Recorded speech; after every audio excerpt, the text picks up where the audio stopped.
Spoken as well. You're right to hang around for a little bit. No problem. Thank you. MD is going to talk to you a little bit about his experiences as well. I think it's quite nice to have both of them here, as they have quite different perspectives and different backgrounds as well. So you'll see kind of different reasons as to why people become involved in resisting everyday borders. So I'll hand over to you, Andy. Thank you. Good morning to you all. It was my dream to come to an university. So I've never been to any university. It's my first time. I've been in a class with a teacher.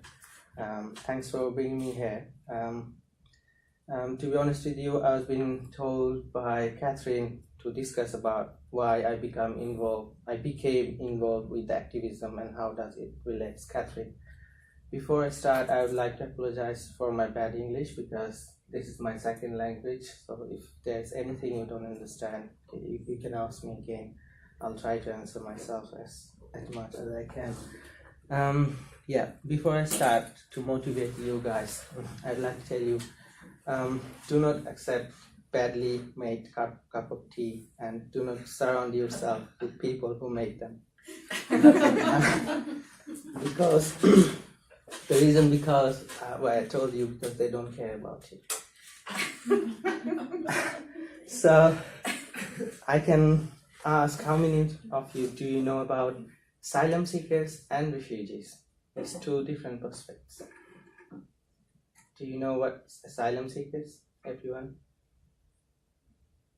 Okay, I'll explain it in a bit. I think someone's Yeah, do you know about it? Well, is an asylum seeker someone that doesn't have refugee status? Okay, so asylum seekers doesn't have a refugee status. That's one of the point. Second of the thing is, when a destitute person or a person who has been sort of deceived to come to this country for some sort of problem in their countries or in his families or anything, or political issues, when they come in this country, they seek a refuge, then they are being called asylum seekers. Okay. After around, let's say, a period of time when they've been given status that yes, we do believe that you had circumstances that you can't go back to your country, then they give us a refugee status. Asylum seekers don't have any rights. They have rights, but in a certain level. But refugee has rights as you guys who is British or European citizen in this country. So my campaign is all about asylum seekers because I'm also an asylum seeker. So I'm waiting last 1 year to get my decision. I don't know when it's going to be happening. Just a quick review of asylum seekers. There is more than 60,000 asylum seekers in the UK. You must have a question that how come those people came in this country? Well, just to clarify you, that all of them doesn't came by lorries or by Calais or by France or anywhere part of the world. Lots of them came by proper way. They're being students, and then they have circumstances they can't go back to their country. That's why they seek asylum in here. So it's not like always the clandestine who came and jumped on the lorry came in this country. There's a different perspective. And the waiting time of an asylum seekers at the moment is around, most of them, around 65% of them, apart from the 60,000, is around more than 3 years or 2 years to get their decision as a refugee status or get refusal. And the refusal rate is now 85%. So it is quite frustrating. But when people like us, we go to judicial review in the upper tribunal or in the court, 55% of the case has been overturned. So you can see there is a big gap in the system. Home Office officials, which I think myself, they are not capable enough to judge anyone's case, because Home Office got a lot of new case workers, lots of new judges at the moment. They don't know anything about the system. I can challenge them myself with my little knowledge, but this is what's happening at the moment. So I don't know if you heard about study ban. Study ban? Anyone? Did you face study ban in your school, in your college? Never. So this is the one more thing which asylum seekers got a lot. Study ban. Since I came in this country as a student in 2009, at the age of 18, I thought this was my home.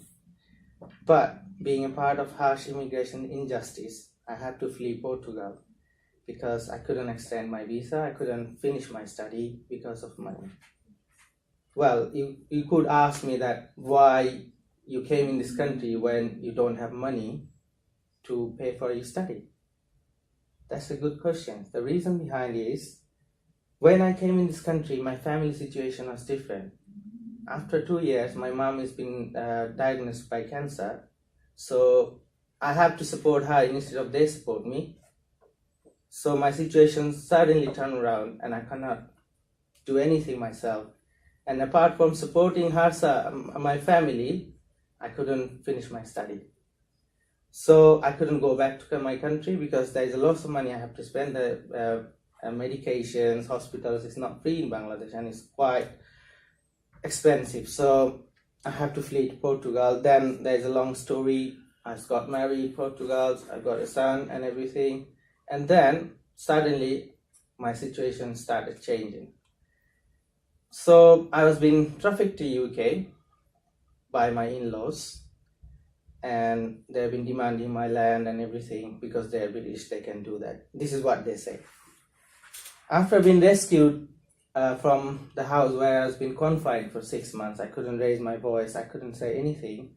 I was trying to get back to my normal life because I want to finish my rest of the study. I want to be established myself. But that time I suddenly, invented myself. I'm a asylum seeker. My status is not student anymore. I'm not a normal person anymore in this country. So what should I do?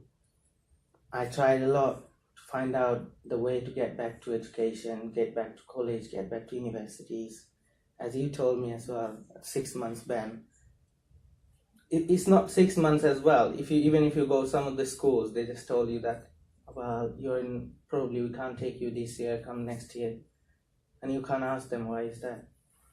They don't give you answer because there's too many of us. Anyway, then when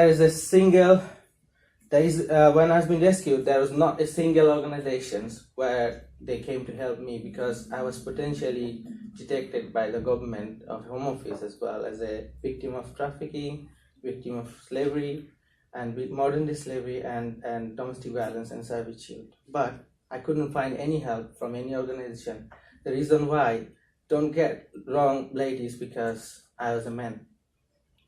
There is not a single organization who do help people who, like me as a man, who has been trafficked and enslaved in this country. You will find hundreds of women's organizations who gave them support, but there is not a single man's organization who helped men.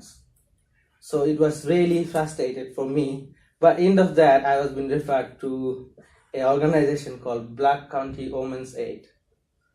So again, I was being referred to the women's organization to get the help. Denied from the education, I was trying to get back to education. I was denied access to, Kathryn know about it. I was denied to get back to library to Newcastle University.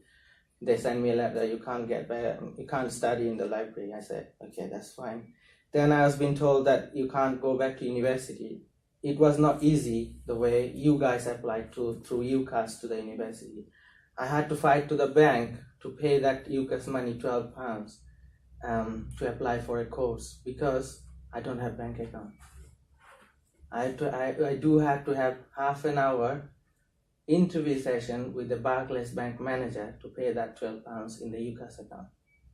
They want to know why I want to pay UCAS money, why I want to get back to study. That gives me a crack in my mind saying that everyone is behaving as an immigration officer everywhere. Why is that? So anyway, after I applied for the course in Teesside University in Law with Policing LLB, after 1 month, Teesside told me that Home Office told us that you are not eligible to study.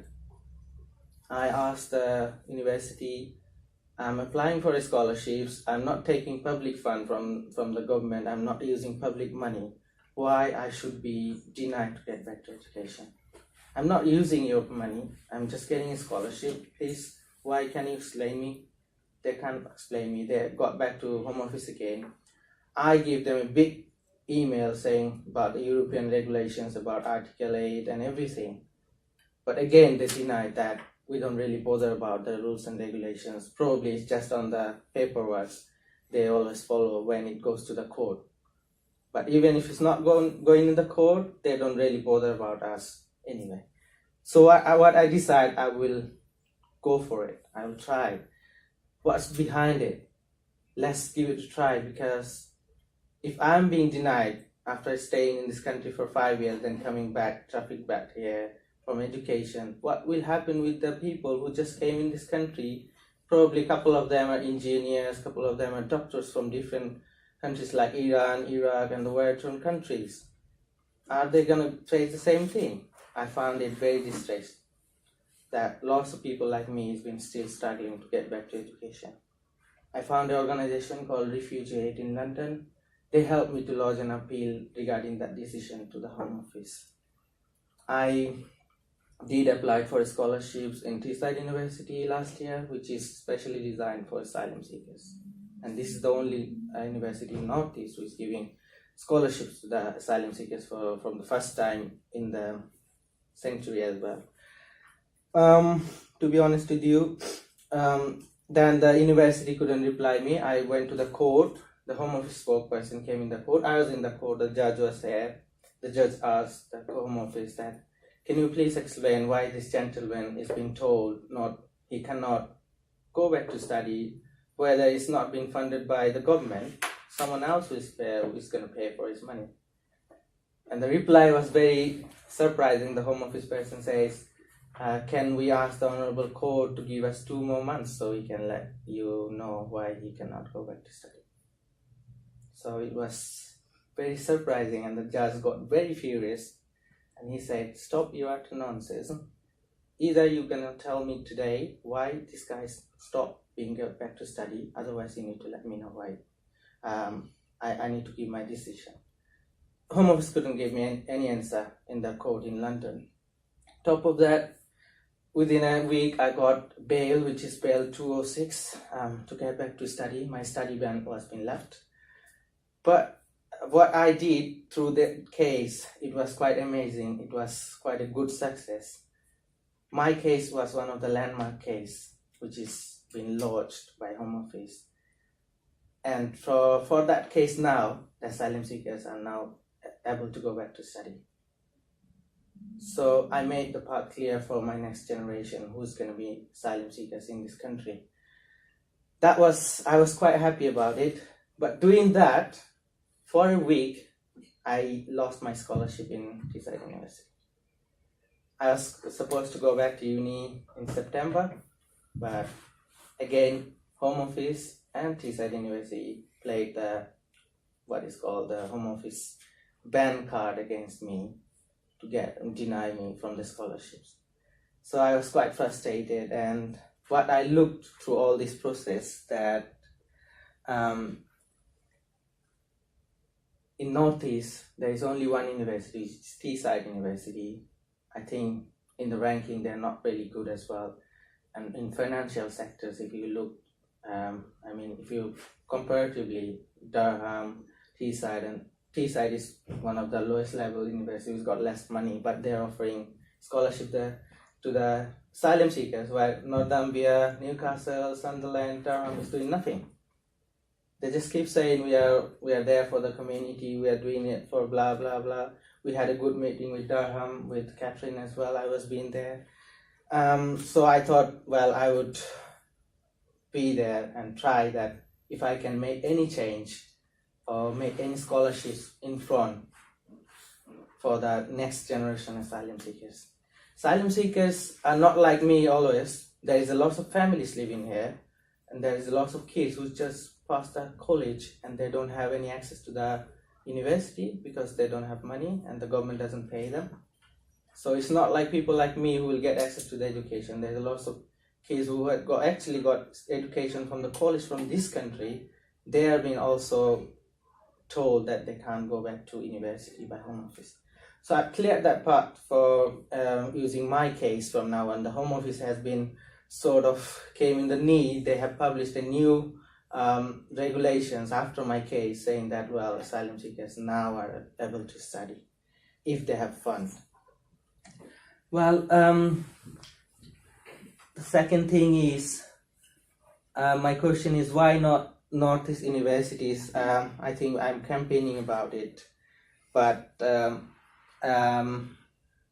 question is coming to me. I'm excluded from the society. I'm being excluded from the community because I'm trying to get access in the normal places where I can't get it. And I get £37 in a week to live myself. I'm not allowed to work. So again, it's creating barrier to give me access to the culture and to see different places in this country. Getting £37 just to add you can't go to Edinburgh in a week. You can't go for holiday. How would you learn the culture of this country? How would you know about things in this country? Yeah, you can tell me, you can go back to library, you can read it. How many of us like us will be able to read? So anyway, in the UK you cannot really believe about 4 things, which is P3W. I'll tell you about these 3 in a bit. It's quite interesting, and there is no specific regulation about asylum seekers' education at the moment. But I came through with my point, which is my dream. I gave a lecture about last month about in our conference about it. But I had one part, Abiy King part 1 and 2. What I'm proposing at the moment, when asylum seekers came in this country, at least for 2 years, I think we should straightway put them in the education. If you give them education, they will be able to learn about the norms and cultures from this country. But how do you do it? We got lots of colleges, lots of places where the places are empty. And to find the teachers for them, as you told, we got lots of teachers who are retired, isn't it? We got lots of veterans, we got lots of retired people who can teach us. So it should be made mandatory for the asylum seekers to get back to college twice in a week when they came and seek refuge in this country, which is, I think, is legit, because if you give education to the person, they will do something for the community at least. There is no specific regulation. This is what I mentioned. That brings me to the platform to encourage me to study law, actually. And the reason why I choose law, because I think after studying law, I can go a long way with Home Office and their new rules and regulation, and can challenge them and can point them out, this is what you are doing wrong. But because I'm an asylum seeker still at the moment, I can't raise my voice. Nobody will listen to me. Nobody will listen to me. So this is why I chose that, well, I'm going to study law and I'll see what I can do for the country. Well, Kathryn explained her arguments for the focus on 3 key areas, which is, I think you guys know because you are her student. She's establishing everyday circularities of women subject to immigration control in the UK. Again, you can see there is sort of feminism. There is no men's involved here. I'm sorry. Secondly, with colleagues, I have been exploring the relationship between punishment and labor in the immigration sector, which is Kathryn is doing. I have become interested in the ways which individuals challenge to be ordering their lives, and mobility in particular, access in the emotional policies and immigration policies. So I met with Kathryn in a human rights conference in about the beginning of this year, and we had a good chat, and I explained her what's happened with me and what I'm trying. So that sort of relates Kathryn in this activism as well, and myself as well. I'm not gonna talk too much about it. I thought I told you about P3W, which is you can't really believe in UK, which according to my inclination and my research. First, P means politicians or politics. You can't believe them, first of all. And 3 W's. First is work, second W is work, and third W is wife. So you can't believe them in this country. So, any questions, if you want to ask me, I'll be happy to answer. But again, in my little knowledge, I'm in front of the university students. I will try to try my best. Thank you, Andy. Is there like, I know you said that Teesside's like the only university in the northeast that kind of offers scholarships for asylum seekers. Yeah. Is it kind of more common in other universities in like other parts of the country? No. It's sort of, but there's a lot of universities coming forward to give spaces to the asylum seekers. Like Reading University, this last year, beginning of this year, they have given 10 scholarships to the asylum seekers. What they're trying to integrate those brains to to give the service in the society and the community. If you go to France, just as an example, there is no barrier to get back to education to universities as well for asylum seekers.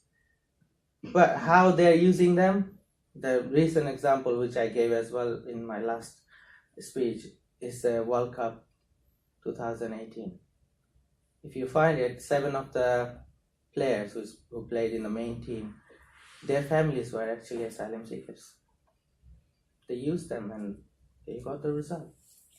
I think Student Action for Refugees has a list on their website of all the universities that offer scholarships. Mm-hmm. Actually, interesting, we haven't really talked about it, but one of the things that happens if you're destitute and you go into the asylum system is you enter a no-choice accommodation system, which means you can be dispersed across the country.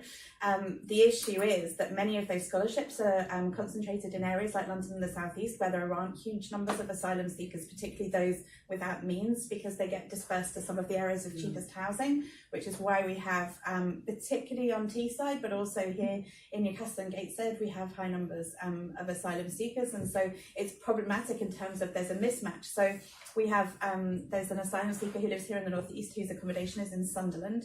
A couple of years before MD, he now has the status actually, but he was trying to apply for a scholarship to go and study law. So similarly, also wanted to study law, and he had to travel to Bradford. So he's currently studying law at Bradford because that was the nearest university that he could go to that offered a scholarship. That and then of course it meant, and the only reason he could do that was because he was a single man. So he had to get further support so that he can spend time in Bradford, to travel down to Bradford. So the sum that he has to support him is not sufficient to support that as well. And that was external funding from an organisation called the Helena Kennedy Foundation, who fund a lot of these types of scholarships. So he actually won the scholarship and and was able to use it at Bradford. None of the other 4 universities in the North East currently enable that. Newcastle University offers a reduction in fees to home level fees. So asylum seekers are classed as international students. So for example, to do an LLB in law at Durham, that would be £19,000 per year.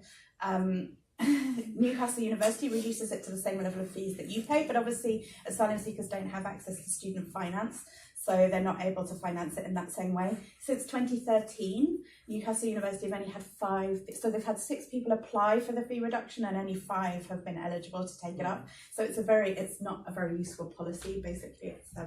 It's just an eye wash actually. Yeah. So they appear on the list for Student Action Refugees of universities that support asylum seekers, but in effect it's not supportive because people are still not able to make use of that because they can't access because of the fees as well. Did you want to say something, Rachel? Yeah.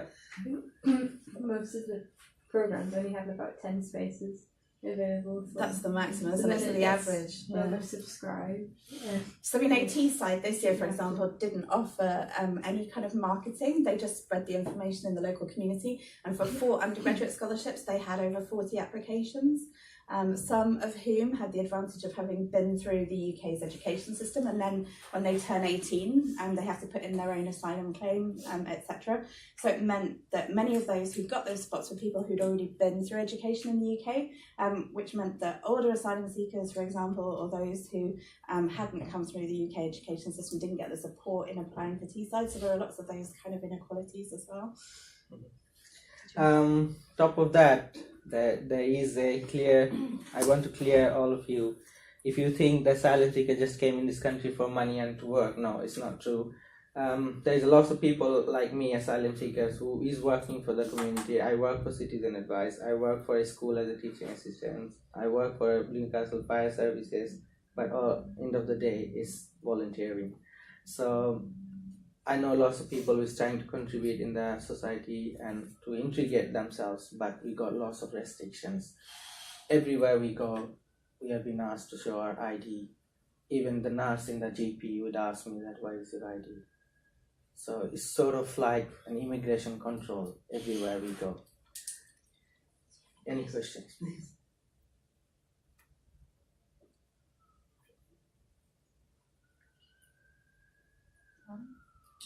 Okay, that's fine. Did you say you were married? Yes, I am. Did you have to leave your wife in Portugal? No, my wife was British.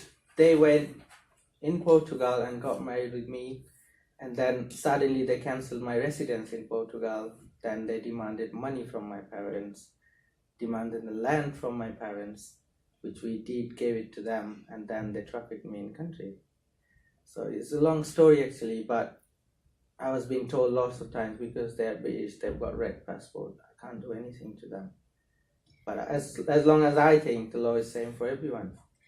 And we talked about this example when we were talking about the ways in which if you come to the UK and there's a supposed immigration advantage, you get a dependent visa on your spouse. And that lasts for, I think it's been reduced, but it was originally 35 months, I think, and then you have to apply to, but during that time, if your relationship breaks down, you lose your status, because it's dependent upon you staying in that relationship, which obviously if that relationship is abusive or violent, it traps you in that abuse and that violence as well, and families will use immigration statuses to keep people in those types of domestically violent situations. So there's a paper on the reading list that I wrote in Transactions, which has just been published, that looks at this process of making people dependent. Canada removed it in 2017. So Canada used to, 2017, they removed this restriction. So it's because you don't have status in your own right, it's dependent on that other person. And of course that leaves you vulnerable to exploitation. Yeah, they keep doing it. So Hasn't been it's been a source of campaigning for a number of groups for many years actually. And apart from that, if you say 100 of us like me, there should be 95 of them will be women. Mm-hmm. So it's quite frustrating. So the culture of disbelief in the Home Office as well, because there might be someone who doesn't fit a particular profile of what they expect to be a victim of trafficking or domestic violence, then that can also bring up questions when you're making your case for asylum, which I'm sure. On top of that, there is a modern day slavery. I don't know if you heard about it. Slavery did exist in UK. There is 20,000 nearly unknown slave in UK still now. It's around you, you don't know. Well, any questions? Anyone?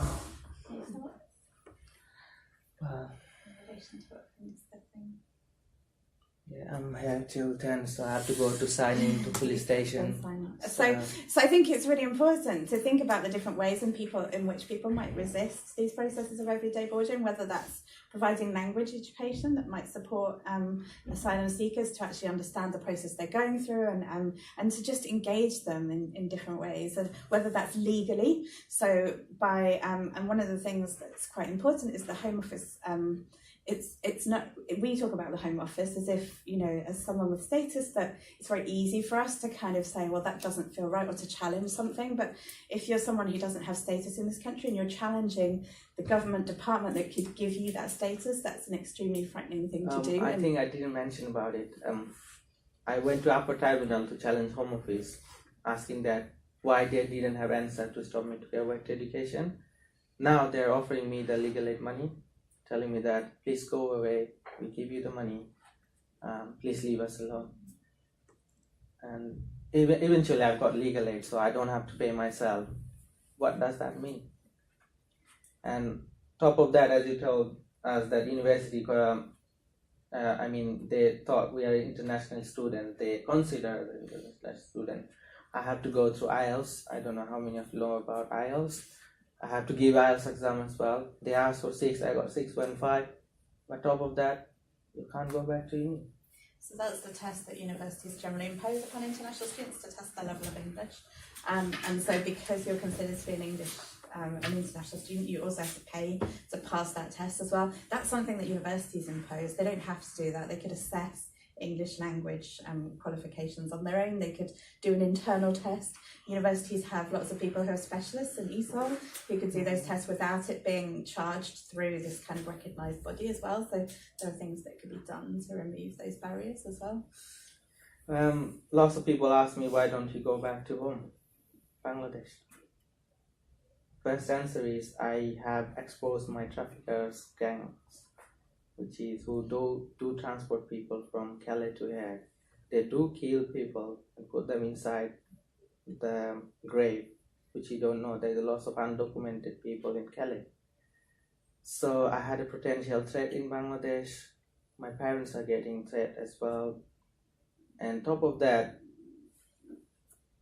since 2009 I'm in this country. I thought this was my home. And I was trying to contribute to this society. I was trying to be there. I have covered Olympic Games, Paralympic Games. I worked for the councils. I worked for British Red Cross, lots of places. But when the times came to my return from the community, from the government, I haven't got any feedback, which really frustrated me. Anyway, it was frustrating, but never lose hope. Carry on your rights. Nobody can move you from your place if you are right on your place. This is what I will request you guys. Well, it's my dream to be a student. Probably I will be, I don't know. But thanks for bringing me here, Kathryn. Thank you.